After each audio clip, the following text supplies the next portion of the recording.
Well, I was such a spaced out child. I was just always kind of had my head in the clouds. So there's a lot that I really don't remember, but I remember these flashes, like when I was in Montessori school, pre-primary, my teacher, Debbie, she was tall and she was right, butt level to my eyes, and I would smack her in the butt. I remember that and her being like so startled by that. That I remember. I remember the first time I got stung by a bee, which was in Oglebay Park in West Virginia.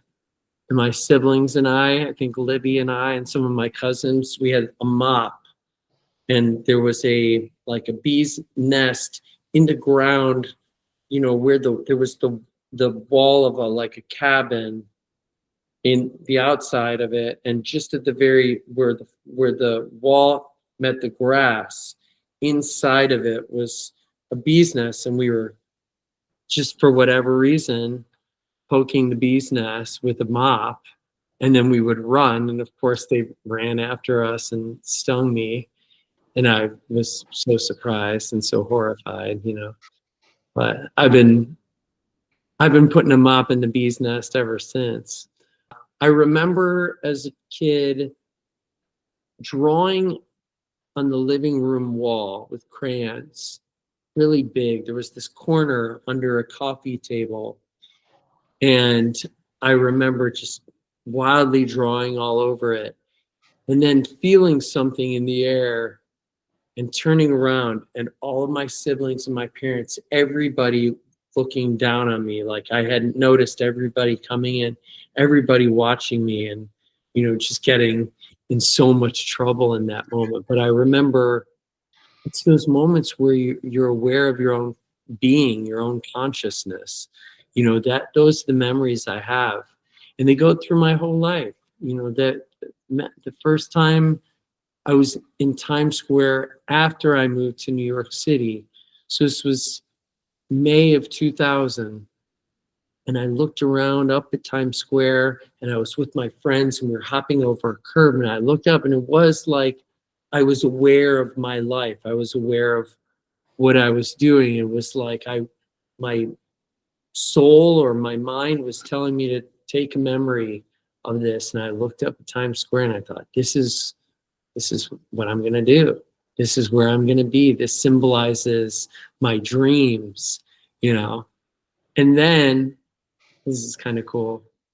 I was doing the show Jersey Boys, and it wasn't even that much longer. This was probably 6 years later, 6.5 years later, and the guys and I were performing on Dick Clark's New Year's Rockin' Eve. So Dick Clark, who had hosted this for years and years, he had had a stroke and was off the air for maybe a few years, but then he came back, and he was doing like an upstairs studio, and Ryan Seacrest was hosting on Times Square. So first of all, I remember us getting a police escort from 52nd Street down into Times Square, and it's all packed up, and so this is after a Sunday matinee, and there's people everywhere, and all of a sudden the four of us are going through Times Square in a police escort and moving down to the building where we would be at before the performance. So we got there, and we went up, and we got in hair and makeup, and I waited around for us to go on. And I started pacing the hallways, and I pace when I get nervous.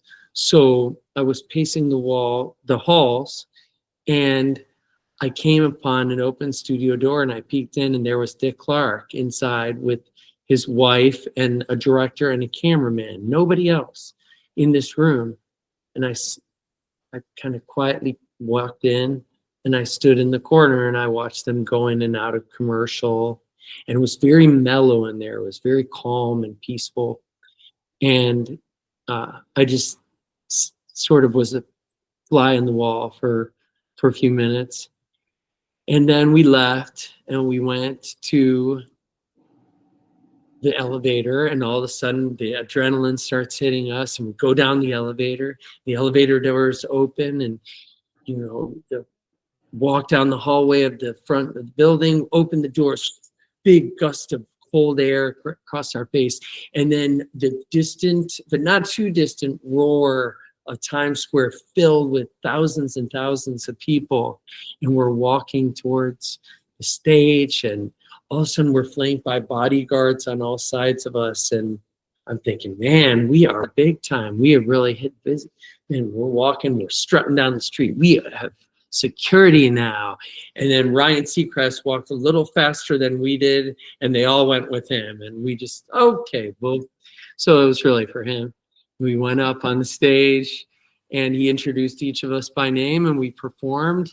And I remember it was one of the calmest appearances I ever experienced, for myself. I had a lot of adrenaline, but if you look at the video of us performing, I'm pretty relaxed. There was just something wonderful about that night. And then afterwards, of course, my friends and I went out all night long, and I went to a party, and they had recorded it on TV and played it for the whole party. And the guy next to me goes, "That's you?"